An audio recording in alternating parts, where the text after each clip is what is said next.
Hello everyone, good morning. তো দেখো সকাল সকাল আমি নতুন ব্লগ নিয়ে চলে এসেছি তোমাদের সঙ্গে। আর আজকে একাদশী, তো আমি একটু তাড়াতাড়ি আজকে উঠে পড়েছি ঘুম থেকে। তো দেখো আমি ফার্স্টেই উঠে আর কি জামা কাপড় ছেড়ে নিয়েছি, ছেড়ে আমি আর কি একাদশীর বাসনগুলো আর কি মেজে নিয়েছি। আর এদিকে দেখো এবার আমি আর কি বিছনাটা গোছাতে চলে এসেছি। আর আমার মেয়েকেও আমি আজকে তাড়াতাড়ি তুলে দিয়েছি, মানে ওকে ডাকতে হয়নি, ও একা একাই উঠে গেছে। তো অন্যদিন হয় কি উঠে গেলে একটু ঘ্যান ঘ্যান করে, কিন্তু আজকে কিন্তু একদমই ঘ্যান ঘ্যান করেনি, আজকেও তাড়াতাড়ি উঠে গেছে। কারণ জানি আজকে মায়ের প্রচুর কাজ, আর আজকে একাদশী, তো সেজন্য আমার একটু বেশিই কাজ। দেখো আমি ঘরের বিছানা টিছনা সব ঝেড়ে নিয়েছি, এবার আমি ঘরটা মুছে নিচ্ছি। সকাল সকাল আমি স্নান করি প্রত্যেক দিনই, তো আজকে একটু তাড়াতাড়ি স্নান করব। অন্যান্য দিন ৮টার সময় স্নান করি, তো আজকে ৭টার সময় আমি স্নান করব। তো দেখো আমি আজকে আমি আগে ঘরটা মুছে নিচ্ছি, বিছানা তুলে ঘর দুয়ার আগে মুছে নিয়েছি। মুছে নিয়ে তারপরে আর কি আমি আবার কাচতে চলে যাব। প্রত্যেক দিনই আমার কাচা থাকে। আর একাদশীর দিন আমার একটু বেশিই কাজ থাকে, কারণ সব কিছু পরিষ্কার করার ব্যাপার থাকে, গ্যাস ট্যাস মোছার ব্যাপার আছে, বাসন মাজার ব্যাপার আছে, তারপরে মনে করো পুজো দিতে আমার একটু বেশি টাইম লাগে। সব কিছু মিলিয়ে আর কি একটু টাইম আমার লেগে যায়।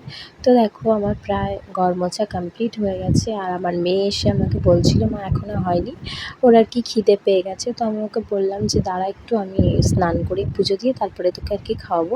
তো দেখো আমার স্নান করা অলরেডি ডান হয়ে গেছে। তো আমি এবার তুলসী গাছে জল দিয়ে নিচ্ছি। তো তুলসী গাছে জল টল দিয়ে নিয়ে আমি প্রণাম করে নিয়ে এবার আমি ছাদে চলে যাব।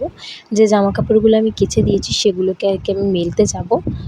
আর তোমরা দেখতে থাকো, সঙ্গে থাকো যে আমি কী কী করি না করি। তো দেখো আমি অলরেডি ছাদে চলে এসেছি, আর আমি আমার মেয়ের জামা কাপড়, আমার জামা কাপড় সব কিছু আর কি কেচে নিয়েছি। যেটা আমার প্রত্যেক দিনের ডিউটি, কাচা আমার থাকবেই। মানে বর্ষা হলেও আমাকে কাচতে হবে, আর রোদ্দুর হলে তো কাচতে হবেই। তো দেখো বেশি বেশি কিছু জামা কাপড় থাকে না, মানে ওই আর কি দুটো করে নাইটি থাকে, আর মেয়ের কয়েকটা জামা কাপড় থাকে। আর তোমাদের দাদাভাই তো বাড়িতে নেই, তো তোমাদের দাদাভাইয়ের জামা কাপড় কাচার কোনো প্রশ্নই আসে না এর মধ্যে। আর দেখো ওয়েদারটা খুব সুন্দর লাগছে, আকাশটা দেখো কি দারুণ লাগছে। তো আমি ভালো করে আর কি জামা কাপড়গুলো ঝেড়ে ঝেড়ে মেলে দিচ্ছি। আর এই দেখো আমার জামা কাপড় মেলা কমপ্লিট, এবার আমি তুলসী পাতা তুলবো আর কি। তো দেখতে থাকো তোমরা।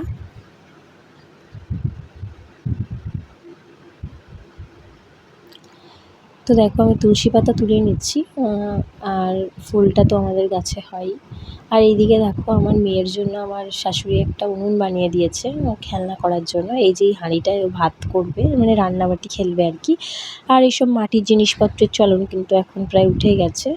তো আমার শাশুড়ি আর কি উনুনটা করেছে, করে আর কি রোদ্দুরে দিয়েছে আমার মেয়ের জন্য, ও খেলা করবে। আর দেখো আমি নিচে চলে এসেছি, আমার পুজো দেওয়া অলরেডি ডান হয়ে গেছে।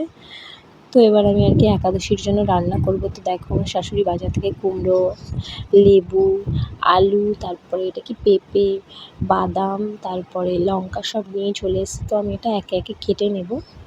একাদশীটা আর আমি, আমার ঠাম্মা শাশুড়ি আর আমার শাশুড়ি ৩ জন মিলে করি। আর আমার শ্বশুর আর আমার মেয়েকে তো ওরা তো ভাত খাবে, তো ওই জন্য আমার শাশুড়ি আর কি দুপুরের রান্নাটা উনি করবে, আর একাদশীর যেসব রান্নাবান্না সেগুলো আমিই করব। আর দেখো আমি সব সবজিগুলোকে কেটে নেব, কিন্তু এই যে সবজি নিয়ে এসেছে আমি তরকারি করব ঠিকই, কিন্তু আমি তরকারিটা খাবো না। আমার জন্য আমি আর কি আলু সিদ্ধ করব।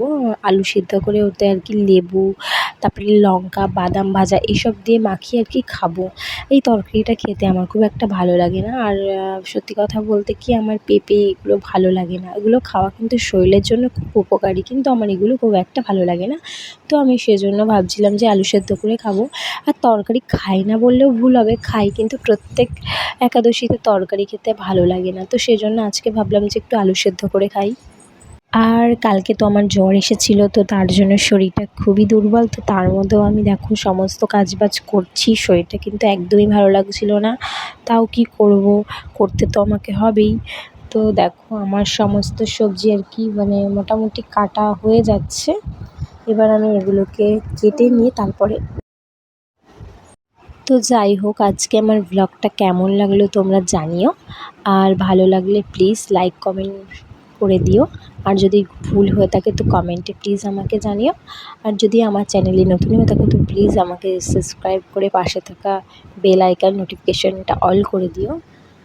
আর দেখো আমার তরকারিগুলো তো হয়ে গেছে, তো চলো আমি এবার রান্নাটা করে ফেলি। আর ততক্ষণে তোমরা ভিডিওটা দেখতে থাকো, সঙ্গে থাকো। টাটা।